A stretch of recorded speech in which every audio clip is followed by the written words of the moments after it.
Rockstar সিনেমার দ্বিতীয় teaser drop. টিজারটি দেখে আপনারা কি বুঝলেন? 100%-এর মধ্যে প্রায় 80% লোক বলবে এটা কি দেখাইলো, এটার কিছুই বুঝলাম না, জাস্ট একটা অ্যানিমেশন ভিডিওর মতো আসলো আর গেল, চোখে ঝলক লাগে। কিন্তু ভাই, টিজারে একটা ব্যাপক চমক রয়েছে। এই টিজারে flowers for you Shakib Khan যে বলেছিল, টিজারে তো ভাই ফুলে ভর্তি। আর সেই ফুলে রীতিমতো শাকিব খান ভাই জমিয়ে দিয়েছে। টিজারের প্রধান চমক ছিল, আমরা রকস্টার সিনেমায় জেনেছিলাম দুইটা নায়িকা, কিন্তু ভাই টিজারে তো দেখি মাল আরেকটা রয়েছে। মোট তিনটা নায়িকা নিয়ে শাকিব খান যেভাবে কাঁপালো ভাই টিজারের মধ্যে, যা কিছু দেখিয়েছে। আমি বলেছিলাম এর আগের একটি ভিডিওতে টিজার আসবে, তখন বলেছিলাম যে ভাই প্রেম জমে কিন্তু ক্ষীর হয়ে যাবে। তো এই টিজারের মধ্যে শুধু প্রেম আর প্রেম, কিন্তু এখানে চমকটা হচ্ছে সাবেলা নূর এবং তানজা জামান মিথিলার সাথে প্রেমের একটা চক্র হচ্ছে। আর এই চক্রের মধ্যে আরো একটা কিন্তু নায়িকা ভাই চলে এসেছে। তো বড় পর্দায় যখন সিনেমা হলে সিনেমা দেখতে যাবেন, তখন কিন্তু এই প্রেমের চক্করে আপনিও পড়ে যাবেন।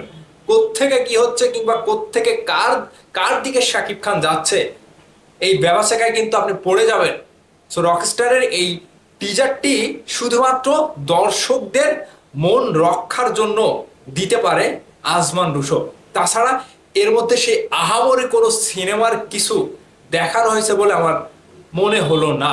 আমি খারাপভাবে বলছি না, জাস্ট এই টিজারটা শুধু দর্শকদের মনে আরো একটা ছোঁয়া দেওয়ার জন্যই তৈরি করা হয়েছে। এই যে একের পর এক ভিডিও ক্লিপ আসছে, এখানে সেখানে রোমান্স রোমান্স মানে রোমান্টিক ভাবে, রোমান্টিক মোডে, কিন্তু শাকিব খানের চেহারা, শাকিব খানের স্টাইল এবং সাবেলা নূরের সাথে দ্বিতীয়বার পর্দায় শাকিব খানকে বেশ, মানে শাকিব খানকে তো না, পর্দাটা বেশ ভালোই মানিয়েছে। সাবেলা নূর আগের থেকে অনেকটা অনেকটা স্টাবলিশ কিংবা জুটি, একসাথে জুটি আকারে বেশ ভালো মানিয়েছে।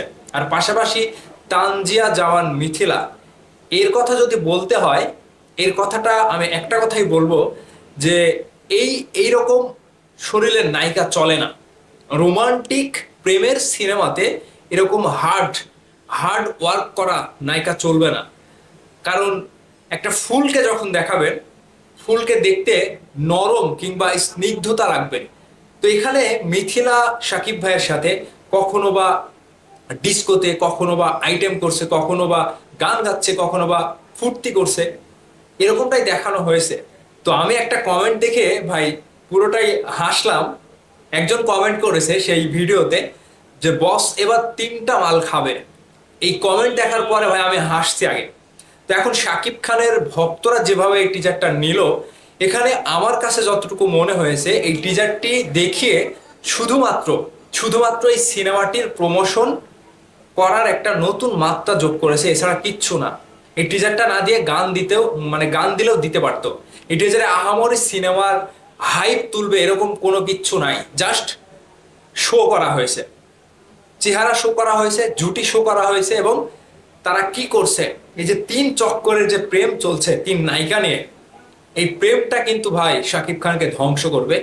এরকমই একটা চক্রের খেলা রকস্টার সিনেমায় আমরা দেখতে পেতে চলেছি। তো আপনাদের কাছে টিজারটি কেমন লেগেছে অবশ্যই কমেন্ট করে জানাবেন। আর এই টিজার দেওয়া বাদ দিয়ে যদি গান দিত তাহলে কেমন হতো সেটাও কমেন্ট করে জানাবেন।